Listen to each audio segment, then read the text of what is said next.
नमस्कार, मैं हूं अद्वितीय त्रिपाठी और आप सबका एक बार पुनः स्वागत है हमारे YouTube चैनल अद्वितीय मैथ्स क्लासेस में।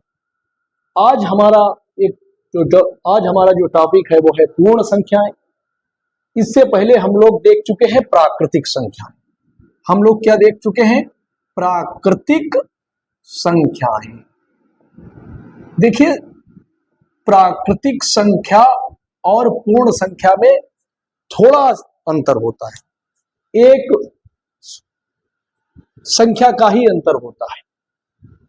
प्राकृतिक संख्याओं की शुरुआत होती है एक से, 1 2 3 4 5 इस प्रकार से चलता चला जाता है। ये सब होती हैं प्राकृतिक संख्याएं। जबकि पूर्ण संख्याएं जो हैं, पूर्ण संख्याएं कहां से प्रारंभ होती हैं? शून्य से। 0 1 2 3 4 5 इस प्रकार से ये भी चलती चली जाती है। क्या बढ़ गया? प्राकृतिक संख्याओं का जो समूह है उसमें शून्य और शामिल कर लिया गया है, तो वो क्या हो गई है? पूर्ण संख्याएं हो गई। ये भी पूर्ण संख्याएं हैं, लेकिन टोटल अगर हम बात करें, टोटल पूर्ण संख्याओं का समूह वो शून्य से शुरुआत करता है। शून्य से शुरुआत होती है पूर्ण संख्याओं की। प्राकृतिक संख्याएं 1 2 3 4 5 6 7 8 9 इस प्रकार से चलता जाएगा। और ये एक चिन्ह अगर हम लगा दें तो ये इनफाइनाइट का चिन्ह होता है इस प्रकार से, या ये चिन्ह ना भी अगर हम लगाएं तो इसका मतलब यही होता है कि ये चलती चली जाएंगी, कभी भी खत्म नहीं होंगी। 1 2 3 4 5 6 7 इस प्रकार से ये प्राकृतिक होती है। और उसी समूह में अगर हम शून्य और शामिल कर ले तो वो सब बन जाती है पूर्ण संख्याएं। तो पूर्ण संख्या की शुरुआत होती है शून्य से। कहां से शुरुआत होती है? शून्य से, और अंत इनका भी नहीं होता। अब एक चीज हम देखें कि ये जितनी भी सब संख्याएं हैं, प्राकृतिक संख्याएं, वो पूर्ण संख्याओं में ही समाहित है। प्राकृतिक संख्याएं कहां समाहित है? पूर्ण संख्याओं में। अर्थात हम कह सकते हैं कि सभी प्राकृतिक संख्याएं पूर्ण संख्याएं होती हैं। सभी प्राकृतिक संख्याएं क्या होती हैं? पूर्ण संख्याएं होती हैं। लेकिन अगर हम इसका विलोम कहें कि सभी पूर्ण संख्याएं प्राकृतिक संख्याएं होती हैं, सभी पूर्ण संख्याएं प्राकृतिक संख्याएं होती हैं, तो वहां पर वो सत्य नहीं होगा। क्यों? सभी पूर्ण संख्याओं में शून्य भी शामिल हो गया, और शून्य के शामिल होते ही वो प्राकृतिक संख्याओं से अलग हो गया। इसलिए सभी पूर्ण संख्याएं प्राकृतिक संख्याएं नहीं होती हैं, लेकिन सभी प्राकृतिक संख्याएं पूर्ण संख्याएं होती हैं कि नहीं?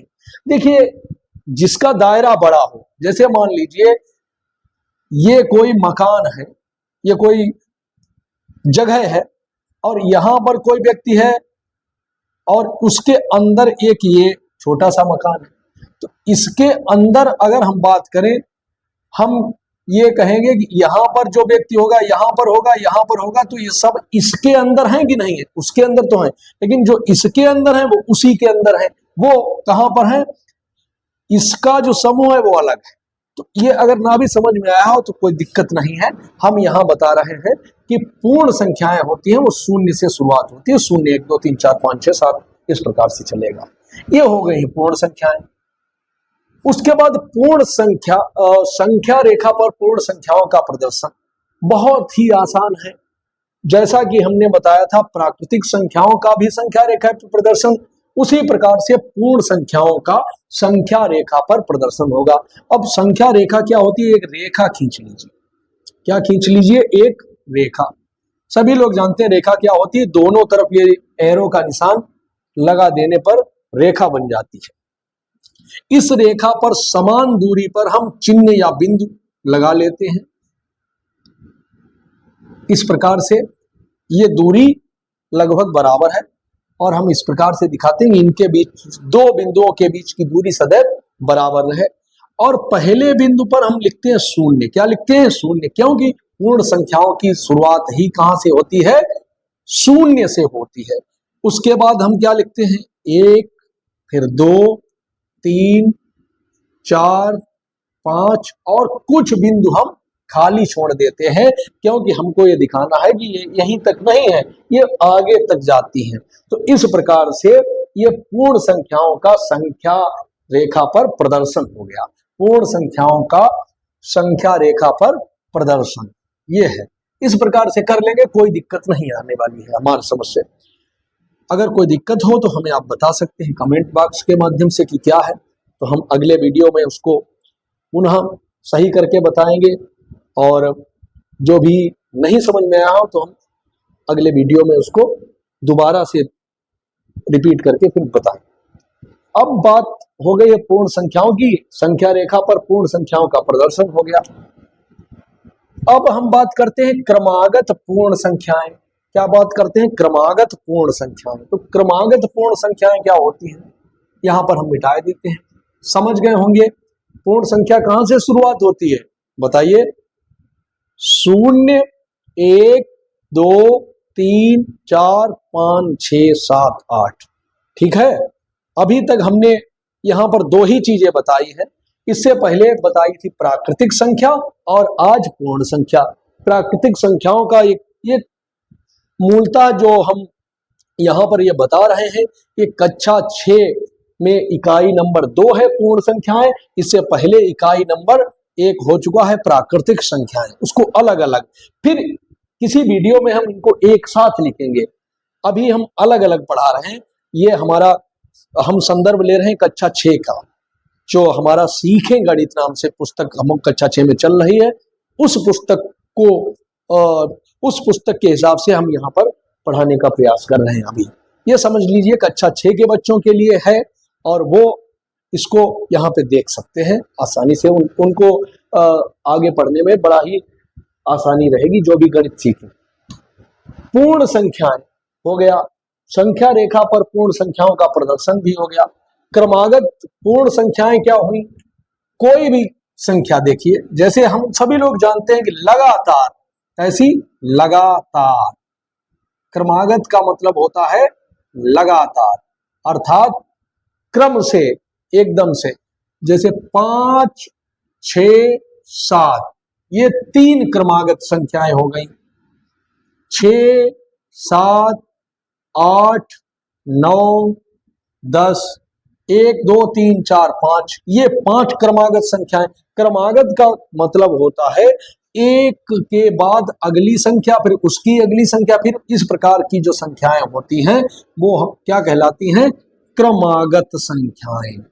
क्रमागत, क्रम से आगत, आगत माने आने वाली, क्रमागत संख्याएं। कोई दिक्कत नहीं है। अगर 3 क्रमागत संख्याएं कहीं पर हैं उसको हम देखें, उसमें किस प्रकार से होता है। जैसे मान लीजिए 14, 15 और 16 3 क्रमागत संख्याएं होती हैं, तो बीच वाली जो संख्या होती है उसके पहले वाली जो संख्या होती है वो उसकी पूर्ववर्ती संख्या कहलाती है। सभी लोग जानते हैं ये कौन सी कहलाती है, इसकी पूर्ववर्ती संख्या। पूर्ववर्ती संख्या। और ये क्या कहलाती है, इसकी अनुवर्ती संख्या। अनुवर्ती संख्या। बीच वाली जो संख्या है उससे कम पूर्ववर्ती और उसके बाद वाली उसकी अनुवर्ती होती है क्रमागत में।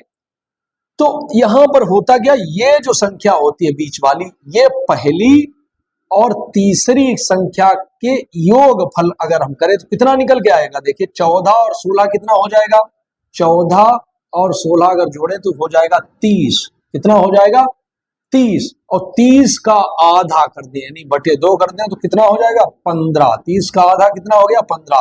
अर्थात किन्हीं 3 क्रमागत संख्याओं में जो मध्य वाली संख्या होती है वो पहली और तीसरी संख्या के योगफल का क्या होती है, आधा होती है। पहली और तीसरी संख्या के योगफल का आधा। समझ गए। जैसे मान लीजिए प्रश्न पूछ दिया जाए कि एक संख्या 27 है जो कि मध्य वाली संख्या है, तो उससे तो तीनों क्रमागत संख्याएं बताइए। तो हम मध्य की संख्या अगर हमको पता है तो क्रमागत संख्याएं बताने में कोई दिक्कत नहीं है। उससे पहले वाली संख्या हो जाएगी 26, उसके बाद वाली हो जाएगी 28, यानी उसकी अनुवर्ती लिख दें, उसकी पूर्ववर्ती लिख दें, तो तीनों क्रमागत संख्याएं होंगी।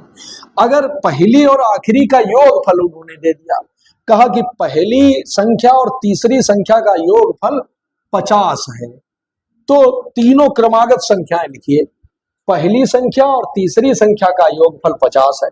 हम जानते हैं कि मध्य वाली जो संख्या होती है, मध्य वाली जो संख्या होती है, मध्य संख्या या बीच वाली संख्या जो होती है, वो पहली संख्या और तीसरी संख्या के योगफल का आधा होती है। तो मध्य संख्या क्या हो जाएगी, चूंकि दोनों का योगफल क्या दिया है, 50 दिया है।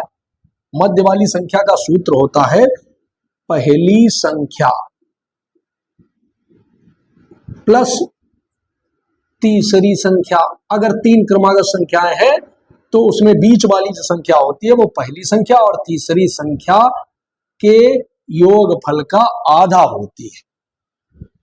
बीच वाली संख्या हो क्या जाएगी, अगर योगफल दिया गया है, योगफल कितना दिया गया है, योगफल दिया गया है 50। किसका योगफल दिया गया है, पहली संख्या प्लस तीसरी संख्या, या तीन क्रमागत संख्याओं में उसको पहली और आखिरी संख्या कह सकते हैं।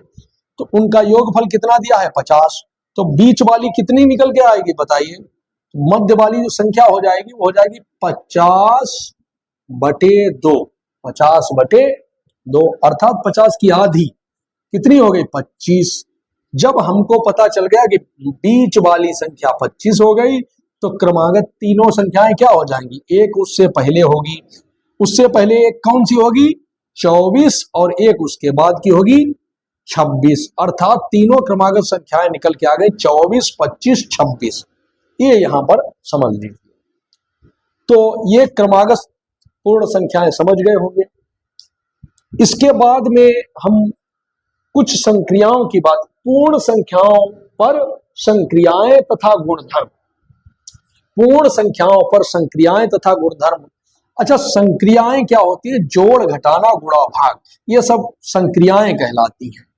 अब उन संक्रियाओं में भी हम यहां पर बात करेंगे पूर्ण संख्याओं में योग के प्रगुण की। प्रगुण मतलब प्रॉपर्टी, क्या उसकी, क्या उसके गुण हैं। तो सबसे पहला यहां पर देखेंगे योग का संबरक प्रगुण। कौन सा, योग का संबरक प्रगुण। अभी हम योग पर ही बात कर रहे हैं, पूर्ण संख्याओं में योग के प्रगुणों पर हम बात करेंगे। वैसे अंतर भी होता है, अंतर के लिए, गुणन के लिए, भाजन के लिए, भाग के लिए। अभी हम बात करेंगे योग का, योग मतलब जोड़ के लिए। तो पहला प्रगुण क्या है, योग का संबरक प्रगुण। योग का संबरक प्रगुण क्या है, योग का संबरक प्रगुण। ये किसकी बात चल रही है, पूर्ण संख्याओं की बात चल रही है, अर्थात पूर्ण संख्याओं में योग का संबरक प्रगुण।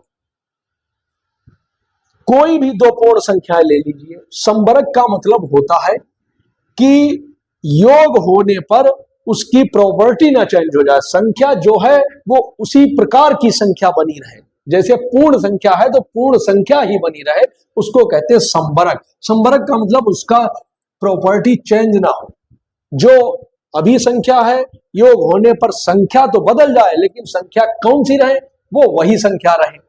जैसे समझिए, बात चल रही है पूर्ण संख्याओं की। अगर हम दो पूर्ण संख्याएं लें, एक पूर्ण संख्या है 4, दूसरी पूर्ण संख्या है 7, दोनों को जोड़ दें तो कितना प्राप्त हुआ, 11।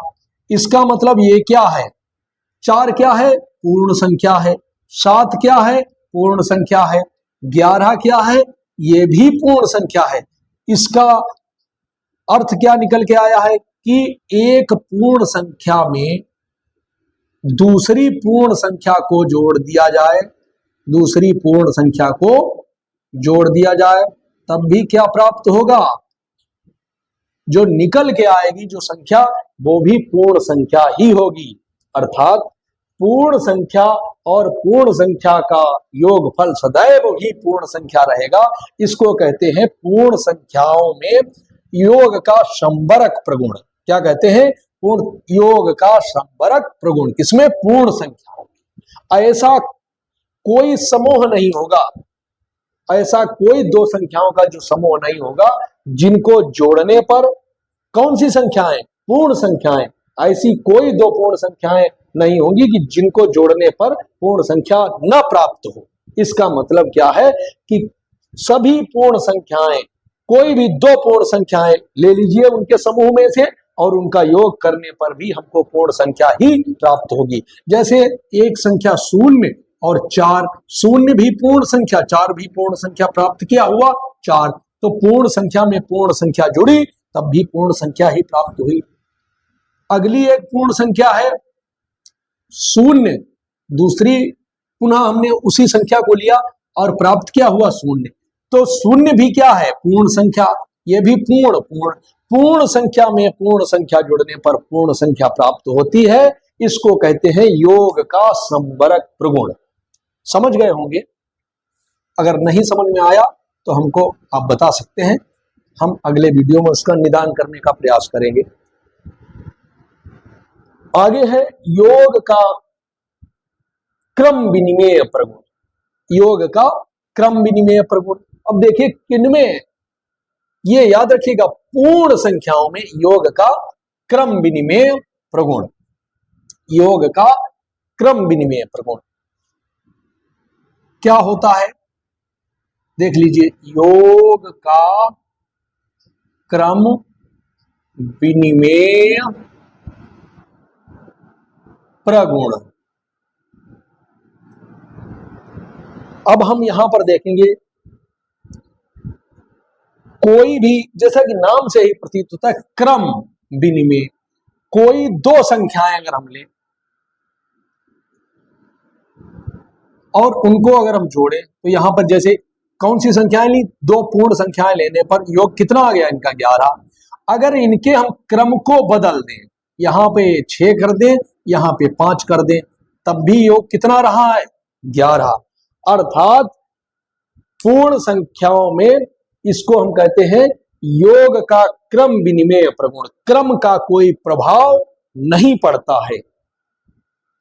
क्रम चाहे बदल दीजिए तब भी योगफल वही रहता है। इसलिए ये क्या हुआ?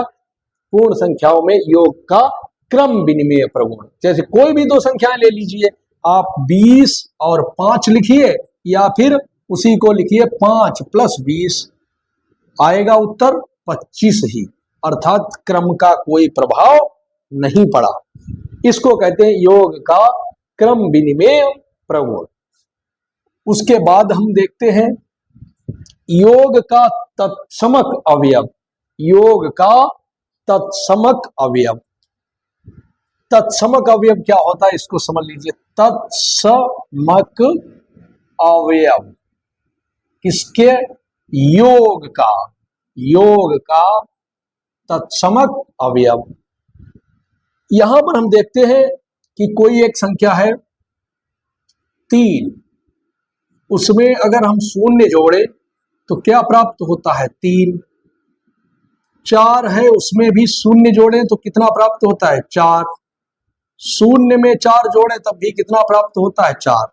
अर्थात ऐसा कौन सा अवयव है जो उस संख्या में जुड़ने पर वो उस संख्या के मूल मान में कोई परिवर्तन नहीं होता है? अर्थात 3 संख्या है और 3 में शून्य पूर्ण संख्या जुड़ी तो क्या हो गई? वो 3 ही प्राप्त हुई। 4 है, उसमें शून्य जुड़ा तब भी 4 ही प्राप्त हुई। शून्य में 4, तो जो जुड़ने पर संख्या परिवर्तित न हो उसको कहते हैं तत्समक अवयव। क्या कहते हैं? तत्समक अवयव। ये होता है तत्समक अवयव। तत्समक अवयव क्या है? तत्समक अवयव शून्य जो होता है उसको हम कहते हैं योग का तत्समक अवयव। शून्य को कहते हैं योग का तत्समक अवयव।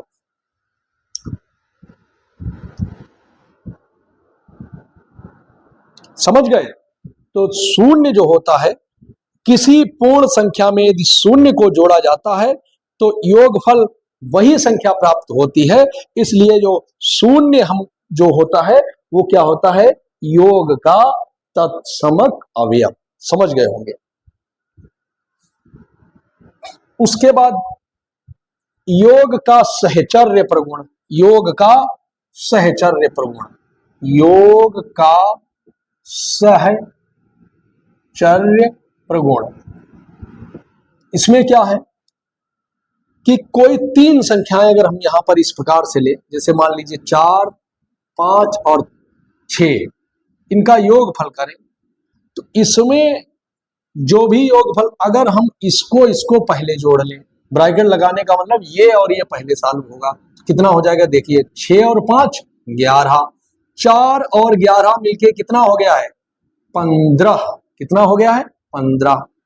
अच्छा, एक दूसरा तरीका भी जोड़ने का होता है, 4 और 5 को हम पहले जोड़े और बाद में हम 6 को जोड़े तो कितना निकल के आएगा, 4 और 5 9, और फिर बाद में 6 जोड़ने पर कितना आ जाएगा, तब भी उत्तर हमारा 15 ही आया है। योगफल तीनों संख्याओं का 15 ही निकल के आया है। तो इसमें क्या किया है, पहले हम किन्हीं दो संख्याओं को जोड़े, बाद में तीसरी संख्या को जोड़े।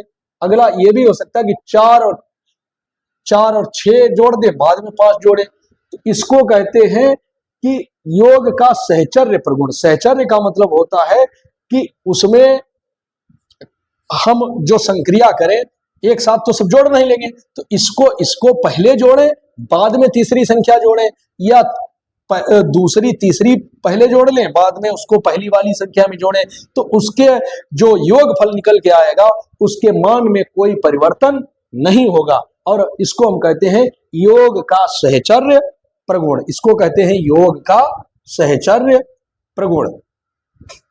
समझ गए होंगे। इसको कहते हैं योग का सहचर्य प्रगुण। ठीक है। तो इसके बाद भी प्रगुण हैं, वो एक अंतर में भी प्रगुण है, उसके बाद गुणन फल में भी प्रगुण है और भाग फल में भी है। और उनको हम देखेंगे कि गुणा करने पर भाग में क्या प्रगुण है, उसको हम अभी अगले वीडियो में देखते हैं। फिलहाल यहाँ पे आप लोग समझ गए होंगे क्या क्या बताया। एक बार पुनः हम लोग बहुत ही जल्दी उसको रिपीट कर लेते हैं। पूर्ण संख्याएं क्या होती हैं, शून्य, 1 2 3 4 5 6 7 8 9 10, ये सब शून्य शून्य से लेके जो भी संख्याएं प्रारंभ होती हैं वो सब पूर्ण संख्याएं कहलाती हैं। संख्या रेखा पर पूर्ण संख्याओं का प्रदर्शन, एक रेखा बना लीजिए, उसमें बराबर दूरी पर बिंदु लगाने पर जो शून्य से प्रारंभ कर दीजिए, 0 1 2 3 4 5 6 इस प्रकार से लिख दीजिए और कुछ बिंदु छोड़ दीजिए, वो हो जाती है पूर्ण संख्याओं का संख्या रेखा पे प्रदर्शन हो जाता है। क्रमागत पूर्ण संख्याएं जो लगातार होती हैं, जैसे 20 21 22 30 30 31 32, कोई भी लगातार संख्याएं होती हैं वो क्रमागत संख्याएं कहलाती हैं। पूर्ण संख्याओं पर संक्रियाएं ये अभी हमने बता ही दिया है कौन कौन सी संक्रियाएं। योग में संक्रियाएं जो है, योग में पहली संक्रिया है संबरक प्रगुण, मतलब कोई भी दो पूर्ण संख्याएं अगर हम जोड़े तो प्राप्त होने वाली जो संख्या होगी वो भी पूर्ण संख्या ही प्राप्त होगी। योग का क्रम विनिमय नियम, यानी योग करने पर कोई भी दो पूर्ण संख्याओं का योग करें तो उसमें क्रम का कोई प्रभाव नहीं पड़ता है। पहली संख्या बाद में लिखो, बाद वाली पहले लिखो, तो योग उतना ही निकल के आता है। 2 लिखिए 3 लिखिए, उसमें कोई फर्क नहीं है। उसके बाद में योग का तत्समक अवयव, योग का तत्समक अवयव। तो योग का तत्समक अवयव क्या है, तत्समक अवयव होता है शून्य, मतलब किसी पूर्ण संख्या में ऐसा कौन सा अवयव जोड़ दिया जाए, ऐसी कौन सी संख्या जोड़ दी जाए कि वो मान वही निकल के आए, तो शून्य होता है योग का तत्समक अवयव। पूर्ण संख्याओं में योग का तत्समक अवयव शून्य होता है। शून्य किसी में जुड़ेगा तो वो संख्या वही रहेगी। योग का सहचर्य प्रगुण, सहचर्य का मतलब होता है कोई भी यहाँ पे 3 संख्याएं अगर हम लें तो उसमें अगर हम पहली दूसरी को पहले जोड़ लें, बाद में तीसरी को जोड़े, या फिर दूसरी तीसरी जोड़ के बाद में पहली को जोड़े, तो उसके मूल जो मान निकल के आता है उस पर कोई परिवर्तन नहीं होता है। संभवतः आप लोग सभी लोग समझ गए होंगे, ऐसे ही हमारी उम्मीद है। अब हम मिलते हैं अगले वीडियो में, तब तक के लिए नमस्कार, जय हिंद।